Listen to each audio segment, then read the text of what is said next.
po, water sign, Cancer, Pisces, Scorpio. Kumusta po kayong lahat? Okay, so water sign, maraming salamat po sa walang sawang pagsubaybay sa ating mga reading. And kung ikaw ay bago pa lang sa ating channel, mag-subscribe na po kayo. And i-click mo na rin yung ating notification bell para lagi kang updated sa ating mga bagong upload. Okay? So yun guys, sa mga interesado sa ating private reading, wishing candle, and cord cutting, at sa mga habol po sa ating full moon manifestation para sa cord cutting and wishing candle, ayan, iiwan ko na lang po yung link ng aking Facebook sa atin po description box below. Okay? Tignan natin guys.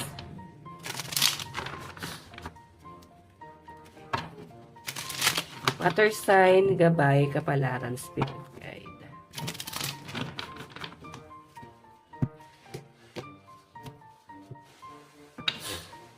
Okay.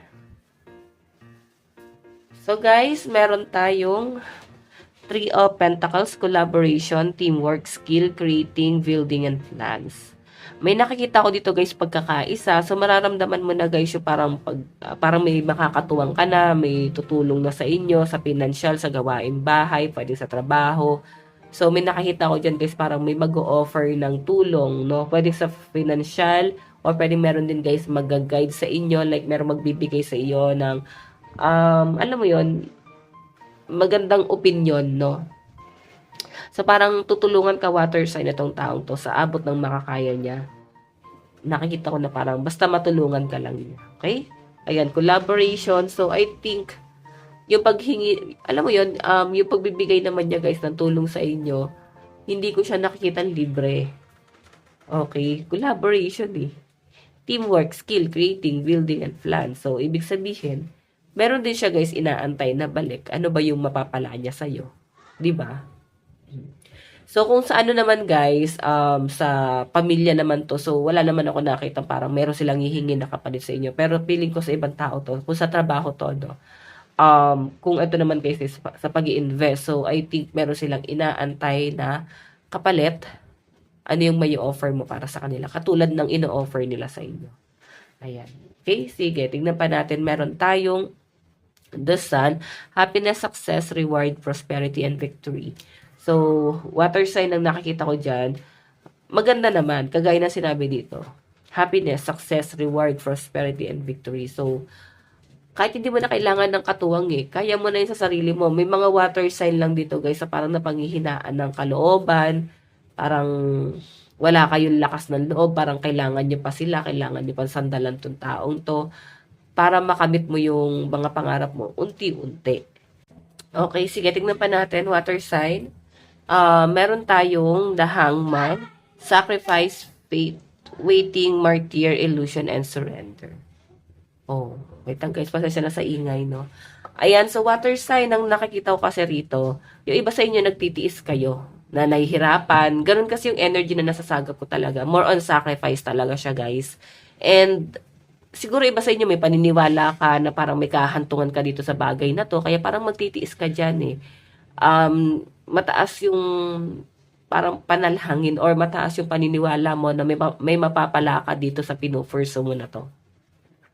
And I think meron naman kasi parang may enhance din yung talent mo. Meron ka madidiscover sa sarili mo. And kaya siya guys, the Hangman. Kung bakit siya the Hangman, parang meron kang kailangan i-release. Meron kang kailangan i-sacrifice. So, I think hindi habang buhay nandyan ka sa bagay na yun. Hindi habang buhay magpapakamartyr ka dito. At tatanggapin mo na lang na nasasaktan ka, nahihirapan ka. So, meron kang kakayahan, water sign. Mag-focus ka dun sa kakayahan mo at huwag kang magtiis, no? Okay, more on sacrifice kasi yung nakikita ko sa inyo, water sign. So, ikaw, tanongin mo sarili mo, worth it ba na magtiis ka dyan sa bagay na yan? Tama ba? Tama ba na lagi ka na lang nagsasacrifice? So, yan yung pinapakita sa akin dito. Kasi parang may pag-aantay ka dito. Yung iba sa inyo, guys, parang charity na lang yung ginagawa nyo. Patungkol to din to guys, sa trabaho. No? So, siguro, dahil nga malapit sa iyo yung taong yan, kilala mo yung taong yan. So, I think water sign parang nagtitiwala ka sa kanya. Tapos parang nagugulat ka na parang mas ginulangan ka niya. Okay, ganun yung energy. Ayan, so binuksan ko lang guys yung bintana kasi parang madilim yung kanina, okay? So, hayan, water sign. Ang nakikita ko sa inyo, guys, parang baka nababalot ka sa isang ilusyon. Baka namamanipula ka. Okay, baka pinangangakuan ka. Okay, na parang may mangyayari, tiis lang, ganyan. So, hanggang kailan? Kung taon na yan, 1 year, 2 years, 4 years, okay lang guys magtiyaga, no? Talagang ganun. Kung sa trabaho naman guys, okay lang magtiyaga. Pero kung isang tao na pinangakuan ka, tapos umabot na ng 4 years, hindi pa dumarating yung pinangako niya guys, ni action wala, ni progress wala kayong nakikita guys na may nangyayari. So, tanongin mo yung sarili mo, ano ba inaantay mo dyan? Okay? Tignan pa natin. So, ayan, ang lakas ng hangin dito sa labas. Ingat tayo guys sa bagyo, no? Ayan, kung may bagyo paparating. Okay?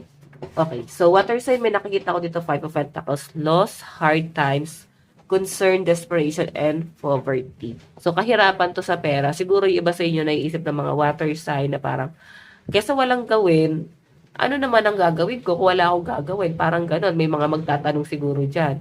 Kung isa-sacrifice ko to, so, parang ano na lang gagawin ko kaysa bumalik ako sa kahirapan o kaysa naman wala akong trabaho. Parang ganun. So, okay din naman yon. Pero kung hindi naman guys, worth it.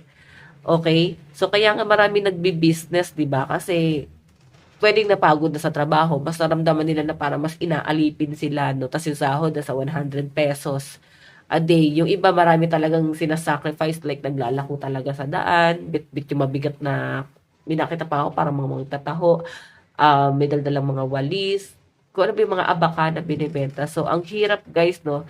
Ang laking sacrifice. Pero kung mabait naman yung amo nyo, binibigyan kayo ng tamang trabaho, okay lang eh, na mahirapan eh. Pero kung ganun kahirap yung trabaho nyo, water sign, tapos hindi talaga siya guys worth it, tas ramdam mo na walang pagmamahal yung amo mo. So, 'di ba? Magtanong ka. Tanong mo sa sarili mo, ano pang inaantay mo diyan? Okay, sige, tingnan pa natin. Meron tayong, 'di ba, Four of Swords, rest, recovery, meditation, planning, healing, and retreat. So, may nakikita ko dito, guys, bibigay din talaga. Okay? May aalis din dyan, may mapapagod din. So, yan ang nakikita ko sa mga water sign. Parang, i-give up mo tong bagay na to. Okay? Makikita mo rin na parang, parang hahanapin mo na yung worth mo. Okay? Darating ka sa point na ganon. Tignan pa natin. Water sign. Ayan, pasensya na sa ingay ng mga sasakyan, guys.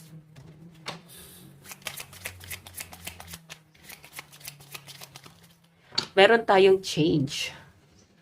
Okay. May nakikita ko dito, guys, do. Parang may nanunumpat sa mga water sign na parang sinasabi, sige, palit na lang tayo ng sitwasyon. Or siguro ikaw to, parang gusto mo na magpalit na lang kayo ng sitwasyon. Kasi more on sacrifice yung ginagawa mo. Parang yung iba sa inyo, pagod na talaga kayo sa pagsasakripisyo para sa lahat. Para sa kakabuti ng lahat. Thunder. 9 of Spades. Grabe yung pag-overthink. Actually, ito pag-overthink ng ibang water sign. Papunta na to sa depression. Okay. So, guys, pasensya na, medyo sinisipon lang ako. So, kung makikita nyo, guys, 9 of Pentacles, 9 of Diamond, 9 of Spade, 10 of Heart. Nakikita ko may napapagod na dito. Okay, pagod na kayo pero kinakaya nyo. 9 of Diamond is nakikita ko yung iba sa inyo lapitin ka rin ng gulo.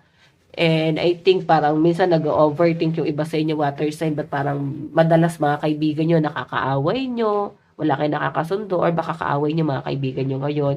So parang ganun yung nakikita ko. Tingnan mo ha, si The Jump kasi guys is mahilig to sa gulo kasi wala siyang matawag na totoong pagmamahal. Okay? Dahil nga hanap siya ng hanap ng pagmamahal, kaya parang lahat inaaway nito or ginagawa niya ng issue or gulo. So pwede ikaw yan or yung taong nai-involve sa'yo yan. Okay? So ipasensya na sa ingay. Grabe. Pasensya na guys sa ingay. Okay. Tignan natin guys, advice. Meron tayong power of choice. Place your attention on gratitude. Diba? Sabihin, may choice ka naman eh. So, baka kasi guys, mataas din ang ambisyon ng ibang water sign na parang kaya ka nagtitiis dito kasi hindi mo na kaya yung ganito, yung kahirapan sa pera. Tapos, diba? Okay lang yon. Pero sabi kasi dito guys, place your attention on gratitude. So, baka may swerte naman nangyayari sa inyo guys. Baka kailangan maging grateful ka, no? Kahit maliit na bagay. Maging grateful ka dun sa bagay na yun. Pero iba sa inyo guys, siguro hindi nyo na na-appreciate yun. So, I think, bibigyan ka ng challenge ni universe or pwede nangyari na para bumalik ka sa dati or bumalik sa dati yung um, bumalik ka sa dati na parang simpleng bagay is parang ano ka na, masaya ka na, hindi ka na naghahangad pa ng mataas. Sabi ko na ba, lucky number mo is 41 and 14. Ano yung malalakas na zodiac sign?